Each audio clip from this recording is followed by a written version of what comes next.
Bonjour à tous, je suis super contente de vous retrouver pour cette nouvelle vidéo. Oui, j'ai les cheveux mouillés. Je viens de prendre une douche, j'avais super froid. Dans cette vidéo, je vais me préparer en fait. Je vais faire un petit make-up automnal et je vais répondre surtout à vos questions. Je vous ai demandé sur plusieurs plateformes de me poser des questions. Ça fait longtemps qu'on n'avait pas fait de questions-réponses, Q&A et tout ce qu'on peut lui donner comme nom. Donc c'est parti, je vais me préparer et nous allons... j'ai pas mon téléphone, j'ai pas les questions. Et c'est parti mon kiki. Je vais peut-être mettre ma base déjà sur les yeux. Je vais utiliser la Tinted Smudge Proof Eyeshadow Base de NARS. Je vais aussi un peu zoomer sur ma tête quand même. Bonjour Aurélie, tout d'abord toutes mes félicitations pour la qualité de vos vidéos, grâce à vous j'apprends plein de choses, un grand merci, mais merci à toi de regarder les vidéos. J'aurais une petite question, auriez-vous une palette d'ombre à paupières dans des tons froids pour un maquillage de journée à me conseiller? Merci beaucoup et bonne continuation. Eh bien, ça tombe bien, je vais utiliser une palette à tons froids. La Rose Quartz de Huda Beauty aujourd'hui. Il y a aussi en palette de tons froids par exemple la Glam palette de Natasha Denona. Il n'y a pas de palette de journée et de palette de soirée en fait. Les mêmes fards peuvent être utilisés selon la façon dont vous allez vous maquiller, selon les bases que vous allez utiliser, selon la technique que vous allez faire en fait. Une même palette peut faire un maquillage de jour et un maquillage de soir. Hop, je vais prendre Precious. En plus, maquillage de journée, la notion est quand même assez différente d'une personne à une autre, à vrai dire. Il y en a qui veulent faire qui aiment faire des smoky. Il y en a qui ne vivent que par le trait d'eyeliner, et pour certains le trait d'eyeliner c'est ce qu'ils portent toute la journée et pour d'autres c'est uniquement ce qu'ils font pour sortir le soir. Voilà, palette au ton froide, sinon vous avez vraiment la Rose Quartz. J'ai plusieurs vidéos avec, donc n'hésitez pas, elle est très jolie. Il y a plein de tons froids à l'intérieur, la Glam palette, une Vice Art aussi, la Cool Matte quelque chose. J'ai très envie de me l'offrir. J'ai des taches brunes, j'ai le correcteur Prisme de Givenchy en teinte pêche. Cela se met-il avant ou après le fond de teint? Alors les correcteurs, j'ai fait une vidéo sur les correcteurs pêche particulièrement. Alors je suis en train d'utiliser le fard Radiate. Moi ce que je préfère, et je vais parler en mon nom parce qu'il y a plein de techniques différentes et personne n'a plus raison que quelqu'un d'autre. Comme je dis toujours en maquillage, ça dépend. C'est d'appliquer d'abord le fond de teint avant de mettre un peu de correcteur et d'ensuite mettre de l'anti-cerne s'il y a vraiment besoin. Pourquoi? Eh bien parce que le fond de teint va déjà camoufler en gros ce qu'il y a à cacher. Vous allez mettre en fait beaucoup plus de correcteur et d'anti-cerne si vous commencez par camoufler vos boutons avant d'utiliser le fond de teint. Donc autant vous faciliter la vie en fait et utiliser d'abord le fond de teint. Il va unifier et cacher ce qu'il faut. Et ensuite vous mettrez moins de correcteur et de produits après par-dessus. Si vous faites le correcteur d'abord, par contre, il ne faut pas oublier de tapoter après les produits par-dessus pour éviter de déplacer ce que vous voulez faire. Ça, c'est par contre très important. Si vous faites des grands mouvements d'essuyage alors que vous venez mettre un peu de correcteur vert, de correcteur pêche ou peu importe, si vous essuyez, forcément le produit en dessous, il va suivre le mouvement, donc il faut tapoter. Vous pouvez même poudrer un petit peu le correcteur avec une poudre très légère, très fine, et après mettre le fond de teint toujours par tapotement par contre. Je vais mettre abondance.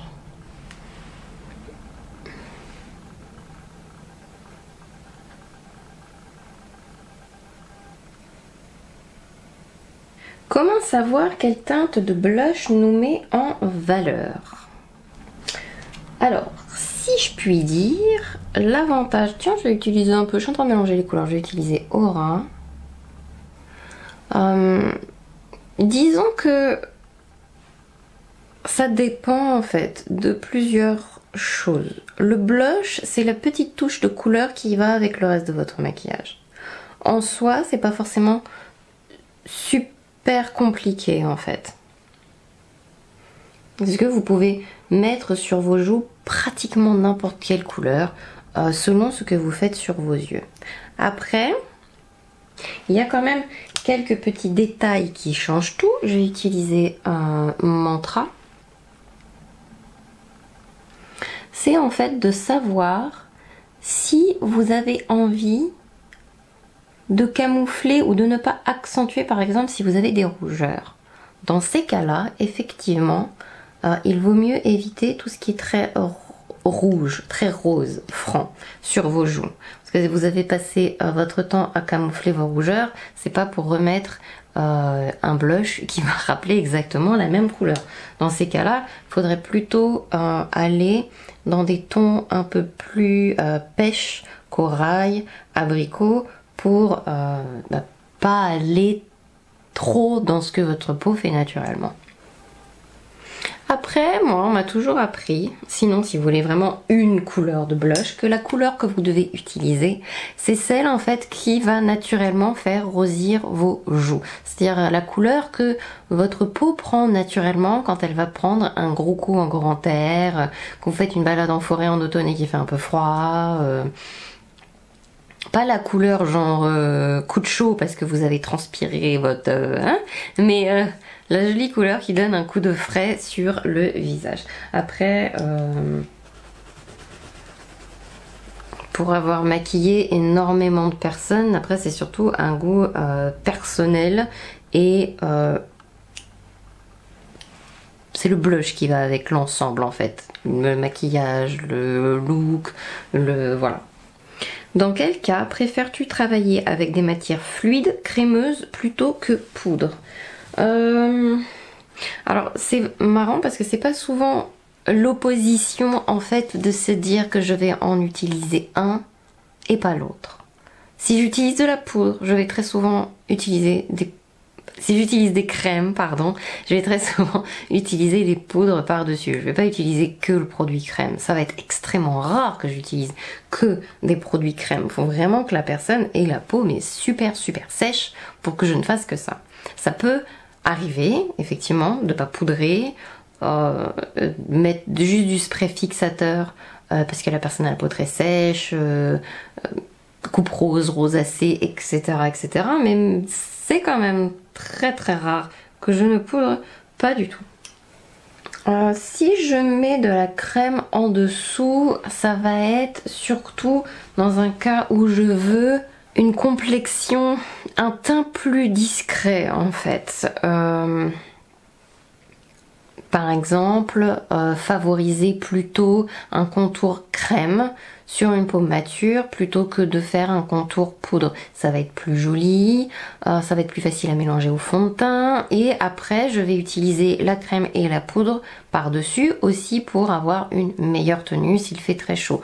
Doubler comme ça crème et poudre, ça permet d'avoir une meilleure tenue. Donc, et après, qu'est-ce qu'il peut y avoir comme autre cas très particulier? J'aime bien celui-là, je vais mettre Energized, tiens, un peu dans le coin interne. Crème, ça va être souvent aussi qu'il y a des formulations qui sont waterproof, etc. Et du coup, sans transfert, waterproof, longue tenue. Donc du coup, c'est aussi le fait que ça tient beaucoup mieux. Avant, c'est vrai qu'on disait il faut utiliser de la crème sur les peaux sèches, plus de la poudre sur les peaux grasses ou des formules liquides et tout. Mais maintenant, en fait, on a un peu toutes les formulations qui peuvent fonctionner sur les peaux grasses, sur les peaux sèches, parce qu'elles sont waterproof, elles sont... donc... c'est un peu moins sectaire par rapport à avant. Coucou Aurélie, que penses-tu du fond de teint Armani Luminous Silk? Alors, pendant que je me mets du crayon, je l'ai testé il y a longtemps, fort longtemps, et je ne l'avais pas aimé. Voilà. Il faudrait que je le reteste, parce que mes connaissances ont quand même évolué, ma façon de travailler aussi, et je me dis que faut pas finir bête. Et que peut-être, ou peut-être pas, hein, je l'aimerais beaucoup maintenant. Mais voilà, j'ai quand même un peu des doutes. Hop, je vais faire l'autre côté avant de lire une autre question. Donc ça c'est un crayon Artist Color Pencil de Make Up For Ever. Penses-tu qu'on est obligé de mettre une crème hydratante après le rétinol? J'ai presque envie de vous dire. Et pourquoi on mettrait pas de crème hydratante? La crème hydratante, c'est un peu comme de mettre votre manteau en fait. Donc, moi, ce qui me... rétinol ou pas rétinol, je vous conseille très fortement de mettre une crème. J'espère qu'il va pas être trop foncé. Je vais le mettre et l'essayer avant qu'il devienne vraiment trop foncé. J'ai un peu peur toujours avec les couleurs de chez Lancôme. Je vais mettre aujourd'hui le teint Idol Ultra Wear Clair. J'arrive pas. Ça fait 3 fois que je filme ça. Vous allez peut-être pas le voir, mais teint Idol Ultra Wear Care and Glow. J'ai la couleur 125W. Il faut bien secouer, c'est marqué dessus. Je le teste pour une future battle qui va opposer 2 nouveautés. Donc celui-là et la couleur a l'air pas mal. J'espère que ça va pas s'oxyder comme tous les fonds de teint de chez Lancôme. Ah, c'est parfumé. Oh, vache. On va mettre une fine couche partout. Un produit que je teste aussi pour la première fois, le Baked Matte Bronzer, le bronzant mat. J'ai eu un petit format voyage. C'est celui de chez Milk, je sais pas du tout. Oh, c'est foncé!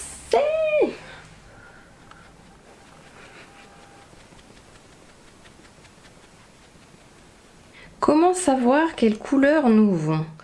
Couleur au niveau du make-up? On va vous dire qu'il y a le traditionnel, les yeux verts doivent absolument mettre la couleur opposée pour que ça la mette en valeur. Donc il va falloir mettre du prune, du rose, etc., etc. Ce qui est certes dans l'absolu assez vrai. Quand vous allez avoir un œil vert, vous allez voir que si vous mettez du prune ou des couleurs qui sont un peu rouges, roses, ça va tout de suite les faire ressortir encore plus vert. C'est quelque chose que je fais beaucoup.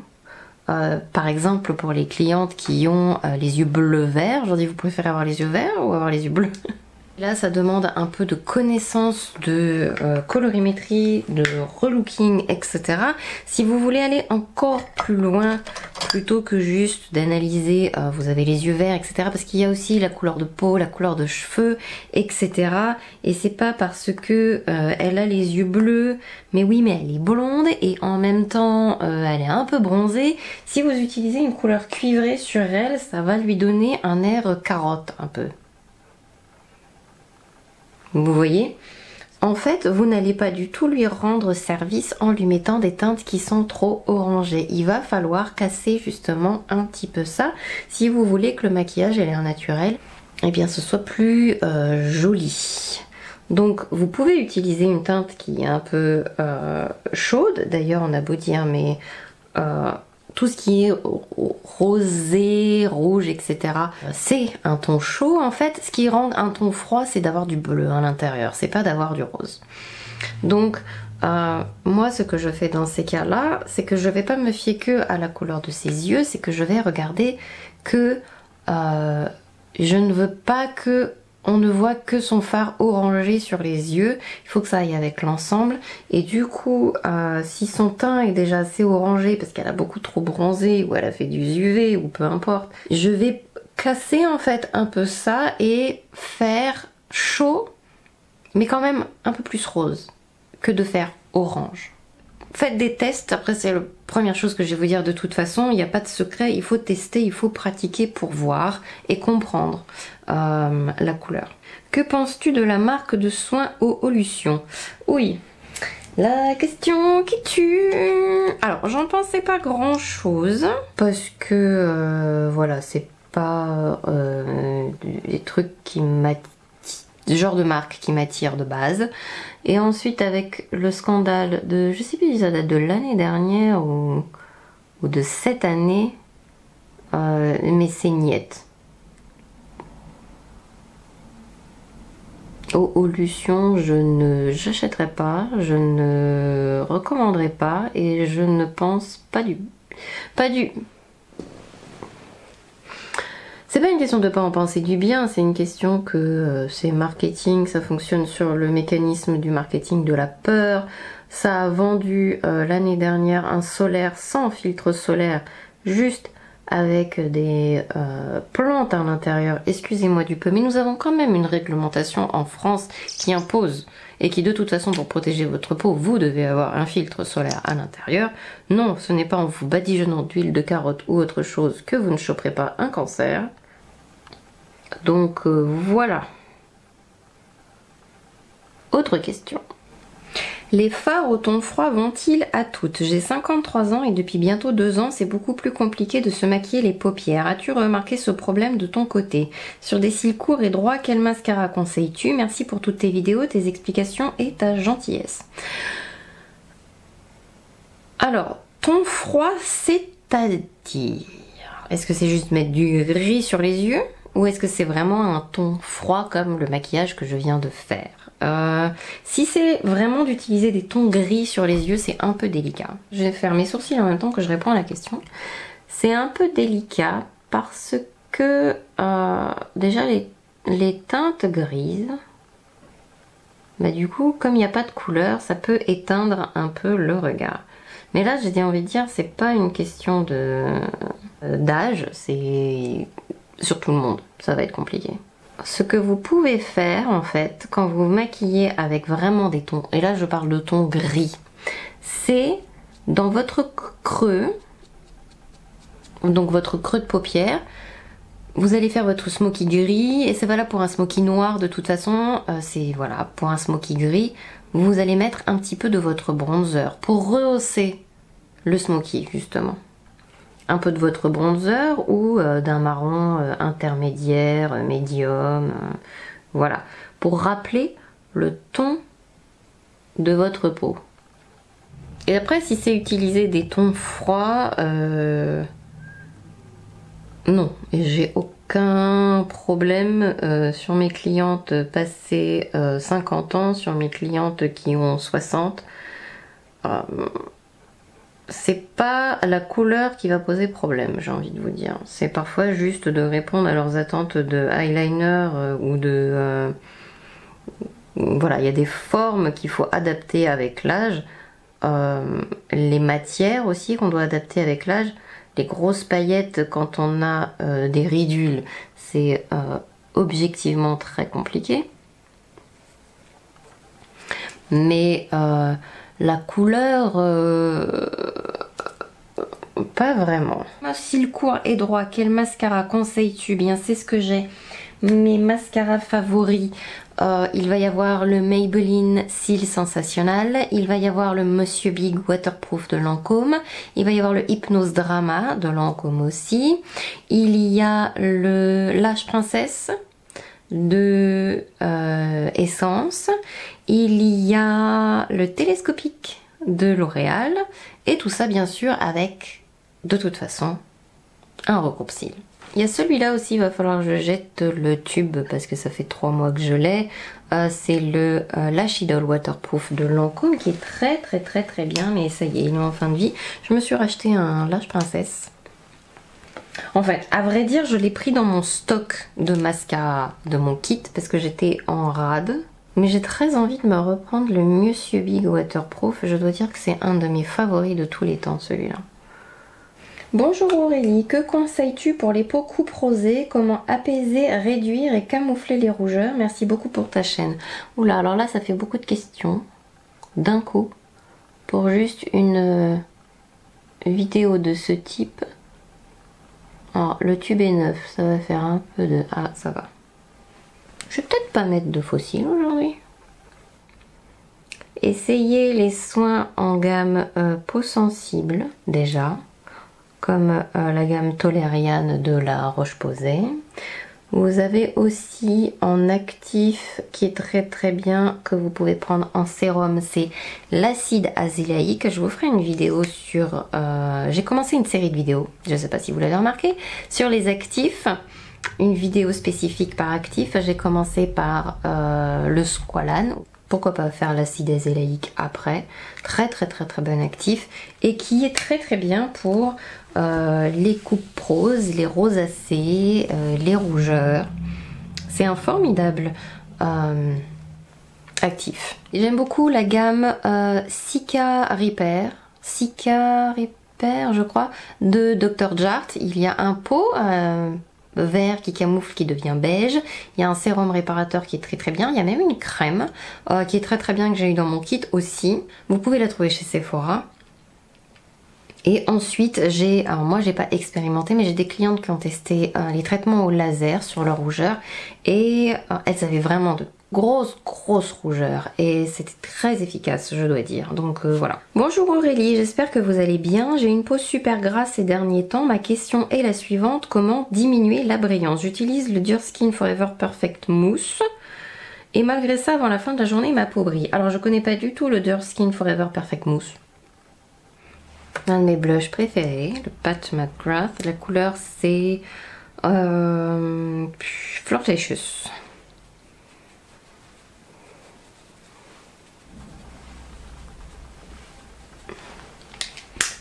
Et je sais plus la question. Au secours. Comment diminuer la brillance? Est-ce que j'ai des vidéos sur les peaux grasses? Je sais même plus à force de faire des vidéos. Ça dépend de la routine. Je connais pas le fond de teint donc c'est difficile à dire. Alors, la brillance de la peau.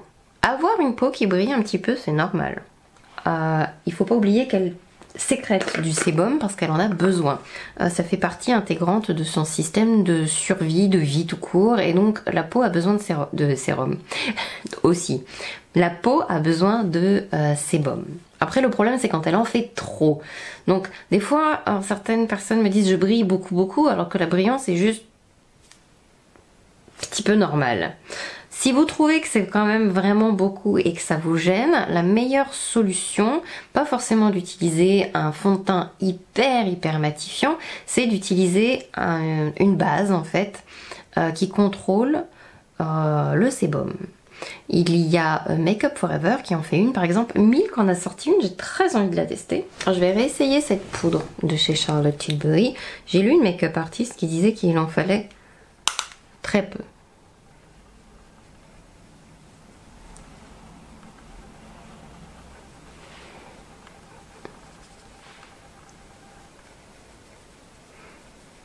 Voilà, j'ai fait une vidéo sur mes bases favorites. Je donne les bases matifiantes que je préfère. Donc je vous mets la vidéo en barre d'infos. Si vous ne l'avez pas vue, je vous invite à aller la voir.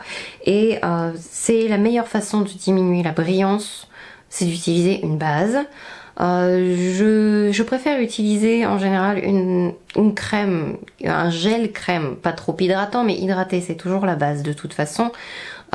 Votre peau, si vous ne lui donnez pas assez d'hydratation, va produire encore plus de sébum parce que elle veut se protéger avec, et ça va pas aider son problème parce que le gras ce n'est pas hydraté. Donc mais si vous avez trop de brillance, c'est peut-être aussi que vous n'hydratez pas assez votre peau. Enfin bref. As-tu un sérum à me recommander pour une peau mixte, anti-âge et très sensible? Quelques imperfections, rien de méchant et quelques taches.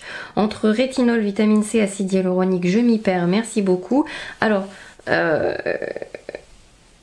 rétinol, vitamine C, acide hyaluronique, ce sont des choses qui font... c'est complètement différent.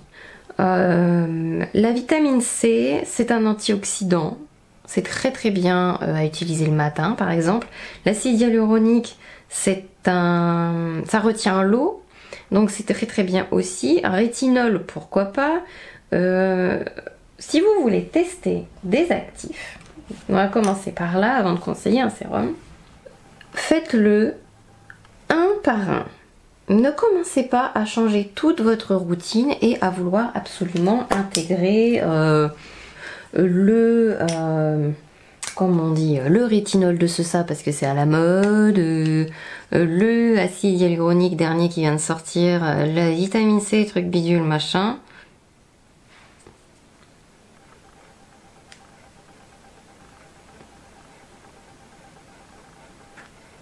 Vous n'allez pas vous rendre service et votre peau risque de ne pas apprécier de lui donner autant d'un coup de choses comme ça. C'est pas anodin en plus d'utiliser du rétinol.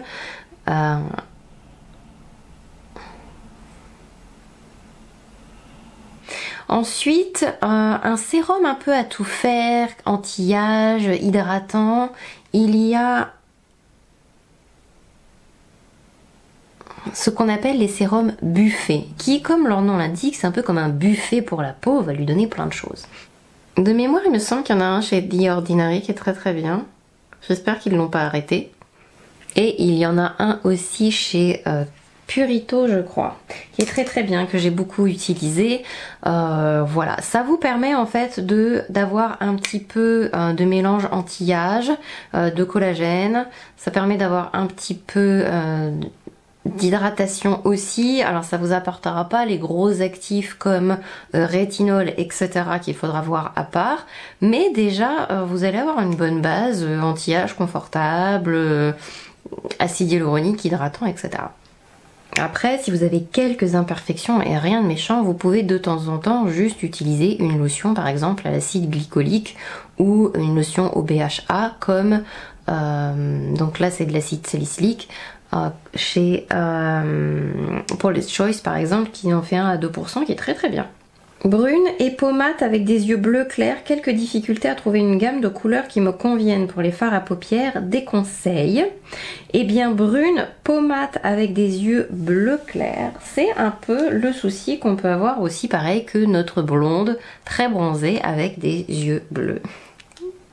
Mais en gamme de couleurs qu'on va conseiller de base, donc après il faudra faire des petits tests, voir aussi l'intensité, parce que qui dit peau plus mate avec des cheveux bruns dit que les couleurs vont devoir être, je vais mettre un peu de mon blush dans mon creux, les couleurs vont devoir être plus intenses, en fait un peu plus sombres pour ressortir plus.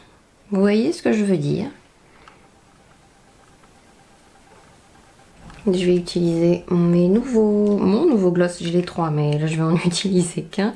Nouveau gloss de chez LH Cosmetics que j'ai testé dans une de mes dernières vidéos. Là je vais utiliser la couleur Dusty Rose. Je prends n'importe quel pinceau qui me passe sous la main. Et on va tester ce que ça donne. J'ai pas encore testé cette couleur. C'est pas Dusty Rose, c'est Mellow Mauve. Ah, je voulais tester Dusty Rose. Oh non, c'est très joli, on va rester avec ça. Je disais quoi? Je disais donc les couleurs de base qu'on va recommander aux yeux bleus. Donc du coup, ça va être tout ce qui est un peu en pensée couleur complémentaire. Donc vous allez utiliser un peu tout ce qui est un peu plus orangé du coup pour aller avec le bleu un peu plus cuivré. Et est-ce que ça vous intéresserait une vidéo spécifique par couleur d'yeux en fait, juste en se concentrant sur la couleur des yeux? Ça pourrait être pas mal. Je me suis dit qu'avec une palette ce serait plus simple d'expliquer. Peau mate avec des yeux bleus et brunes, etc. Je vais directement sortir cette palette là. Il y a des tons chauds en fait à l'intérieur mais qui font pas trop chaud ni trop orangé. Beaucoup de personnes qui ont peur des couleurs orange et c'est suffisamment chaud pour mettre en avant la couleur des yeux, sachant quand même que on va aller par là pour pouvoir foncer un petit peu la couleur. Ça dépend à quel point tu es mat, mais belle teinte là-dedans qui marque parfaitement des yeux bleus. J'espère que cette vidéo vous a plu, que vous avez passé un bon moment en ma compagnie. Je vais peut-être mettre un coup de spray. Je vous fais plein de gros bisous. J'espère vous revoir dans la prochaine vidéo. Tous les produits que j'ai utilisés, bien sûr, seront listés en barre d'infos, donc n'hésitez pas à aller la regarder si un des produits vous intéresse. Je vous fais plein de gros bisous. Je vous dis à très bientôt. Soyez sages en attendant. Bye bye. Big,